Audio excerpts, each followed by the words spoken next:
Let's get to another player profile, this time Carlos Carrasco on Fantasy Baseball Today in 5.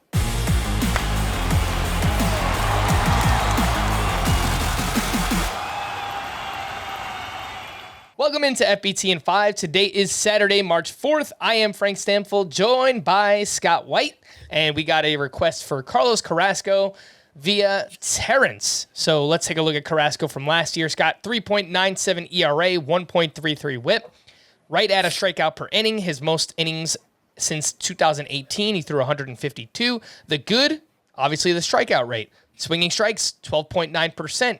Managed to stay somewhat healthy. The bad, the whip, 1.33. He was very hittable. 337 BABIP against. Allowed a good amount of hard contact, 32nd percentile, and his fastball was crushed last year. 331 batting average against with a 549 slug. Scott, what are you expecting from Carlos Carrasco, and do you have any interest as a very late round sleeper? Well, I loved Carlos Carrasco going into last year. I thought he was a very obvious bounce back candidate.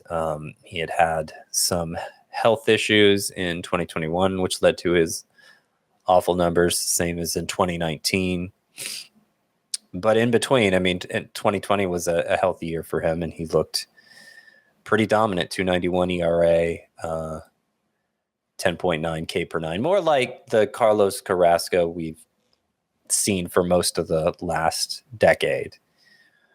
So he managed to stay more or less healthy all season, made 29 starts and won 15 games for a very good Mets team, but nothing else was that great. And in particular, the 1.33 whip stands out as just being untenable in the modern game. Maybe that'll change with the infield shifts going away. Singles are expected to increase a certain amount. But I still don't think we're going to see a lot of pitchers with a ERA over 1.3 that we consider worth rostering in fantasy. You mean whip over 1.3? A whip, yeah. A whip above 1.3 that we consider worth rostering in fantasy. I look at the individual components for Carrasco, and I still see a lot to like. The swinging strike rate, just broadly speaking, is good. The walk rate is good. You look at measures like xFIP and FIP, ERA estimators, they're mainly looking at walk rate, strikeout rate, home run rate, and they still suggest Carlos Carrasco's pretty good. 345 xFIP, 353 FIP versus the 397 ERA he actually delivered. But then you look at xERA, which is mostly measuring quality of contact. It's accounting for quality of contact in a way those others aren't. And that's 408. So that may be the more accurate reflection of what's going on for Carrasco. He does allow hard contact. He's always allowed a good amount of hard contact. His fastball is not a particularly effective pitch. It's just needed to bring out the rest of his arsenal. But he's allowing even harder contact now than he used to. I think his stuff has diminished just enough that he's reached a breaking point where he's just too hittable to be somebody that we can count on for ratios help in fantasy. Might still give you volume, might still give you wins, but I don't really see him bouncing back at age 36 this year to the Carlos Carrasco we had grown accustomed to in like 2018 and previously.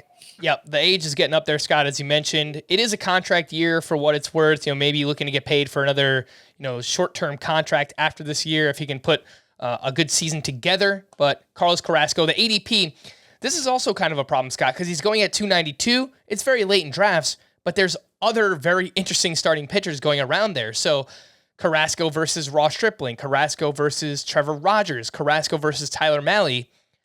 I have somewhat interest in Carrasco, but I can't take him over any of those guys personally. Yeah, I agree. It's a range of the draft where you should already have wins pretty well accounted for. If you're chasing at that point, maybe that's the justification for taking Carrasco, but it's a real problem. And, those upside targets, if they make good on their upside, they're likely to provide you double-digit wins as well. And I agree. I'd rather shoot for, like, I think it's maybe Carrasco delivers a similar stat line to last year. I think that's a reasonable outcome.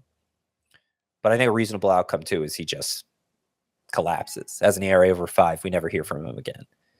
While Trevor Rogers, for instance, could bounce back to 2021 numbers and be like a number 3 starter for you in fantasy. Yeah. So that for the cost of a relatively late pick, I'm pretty much always going to shoot for the upside. And if it doesn't work out, I can find boring types on the waiver wire usually. For more extensive fantasy baseball coverage, listen to the Fantasy Baseball Today podcast on Spotify, Apple Podcasts, the Audacy app, or anywhere else podcasts are found. Thanks for listening to Fantasy Baseball Today in 5, and we'll be back again next week. Bye-bye.